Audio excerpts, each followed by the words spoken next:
mobiles. More details are on the Crime Watch website. Tina. Well, it's time now for our CCTV roundup, and we've got some particularly cunning crooks this month, so keep your eyes peeled.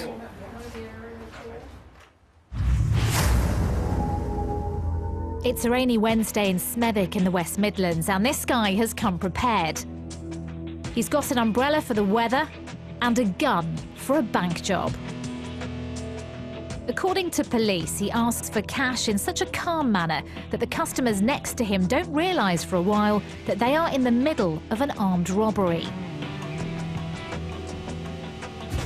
The cashier is forced to hand over money and he goes to leave. Not without his brolly, though. Police believe this man is responsible for several other relaxed robberies in the area, totalling £20,000. If you want to see the full footage of all the incidents, then visit the Crime Watch website. And if you know who he is, please get in touch.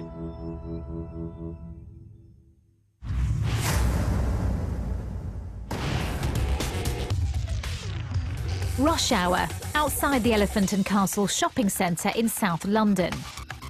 Keep your eyes on the man with the phone. He's taking a keen interest in a scooter rider who's preparing to leave. What happens next is too shocking to show in full. Without warning, he lunges and stabs the biker in front of terrified passers-by. The victim runs inside to get help and is later treated in hospital for a large stab wound to his back. Police say this is the suspect entering the shopping centre before the stabbing. Take a long, hard look. Someone knows who this knife-wielding attacker is. He needs to be caught.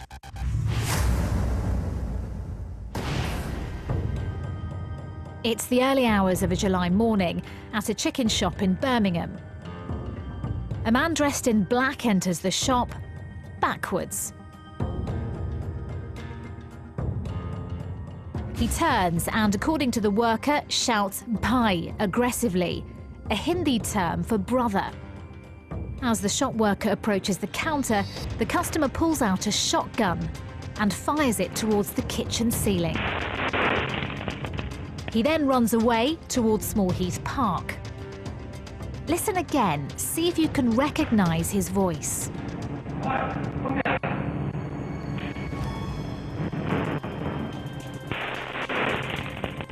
This man is armed and dangerous. Can you tell us who he is?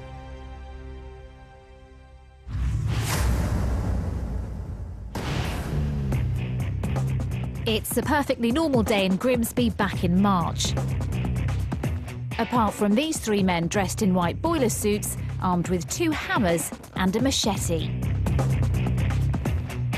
As they start smashing their way into a jeweller's, the worker bravely tries to fight them off, but is forced to witness the shop being torn apart.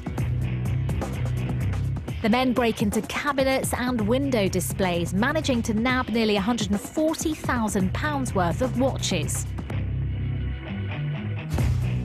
When they've had their fill, they run back towards their getaway car.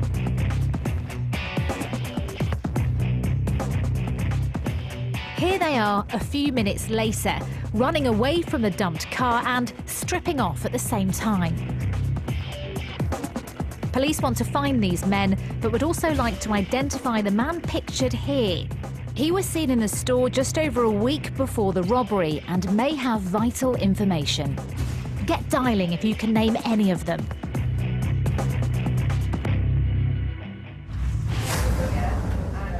Call or text us if you recognise any of that lot. Text will be charged at your standard message rate. And remember, you can follow all of the developments during the programme on our new Live Updates webpage. 6 months ago, antiques expert Robin Mercer was found battered to death outside her family home in Molesey in Surrey. She'd been hit over the head multiple times with what police... No reason. He was just a good family man. But we've got wanted faces first, starting with 34-year-old Michael Leslie Johnston, although you may know him as Mark McCaffrey or Dean McHale. He was jailed for 17 years in 2009 for wounding with intent and released early on licence, but he's failed to stick to his conditions and is now wanted back in prison. Johnston is missing an upper tooth and has small scars to the back of his head and left shin. He has a Liverpudlian accent and links to the northwest of England and the Isle of Man. This is Castle Gale, or Squid as he also calls himself. He was arrested by detectives investigating drug dealing in the Southampton area and released on bail, but Gale has failed to return. He's described as being of heavy build and has links to London and Southampton. He had his 23rd birthday yesterday. Face number 3 is 23-year-old Talha Khan. He was arrested by detectives investigating the kidnap of a man and the assault of a woman in Grimsby, but failed to return for further questioning. Khan also uses the names Alex, T, Jan and Rigger and has links to the West Midlands, Coventry, Nottingham, Grimsby, Cardiff and Glasgow. And finally for now is 37-year-old Donald Joseph George Richardson, although he also calls himself Donald Stewart, Mark Joseph Owens or David Walton Richardson. He was jailed for 5 years after forcing his way into a woman's home and sexually assaulting her.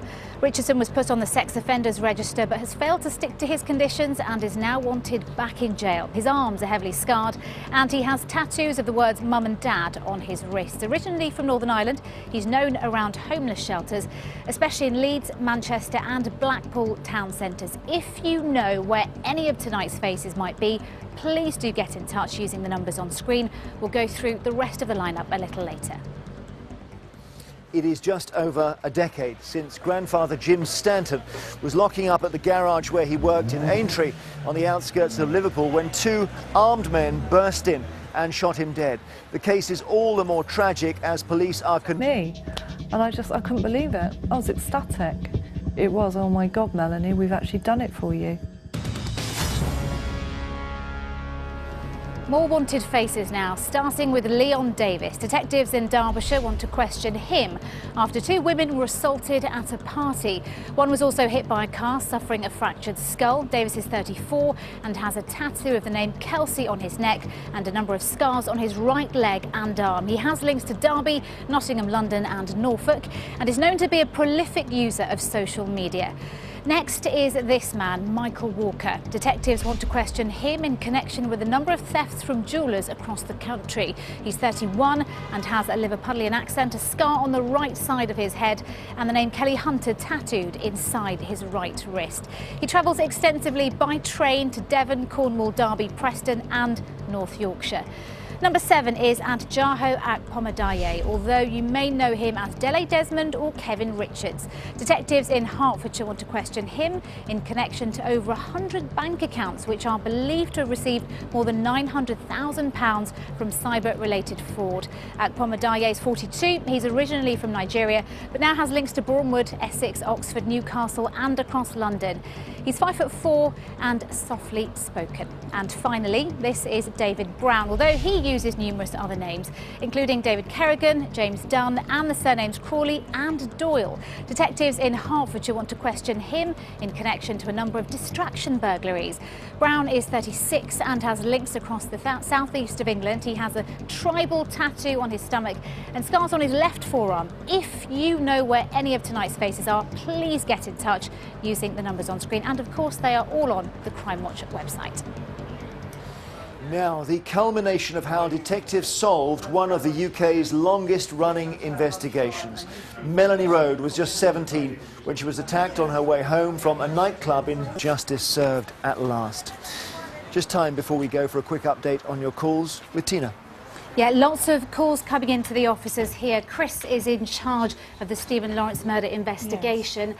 Has any new information come in for you? Some very interesting calls tonight. I'm very grateful for people ringing in. But if anybody has got any specific information of why the strap was at the scene or who is the female owner of that strap, please bring in. Who's not necessarily a suspect. Right. No, I must stress that. She is a witness. There is no evidence to suggest a woman is involved in the murder of Stephen Lawrence. And some key CCTV as well. Yeah, absolutely. If anybody can identify the male with the distinctive V jacket, please ring in. We really need to identify him, please. OK, Chris, thank you very much indeed. Thank you. Yes. Oh, right, OK. Well, that is everything for now on BBC One, but you can follow all of the developments on our new Live Updates webpage. Head there for the latest from the detectives as they chase up all the calls still coming in.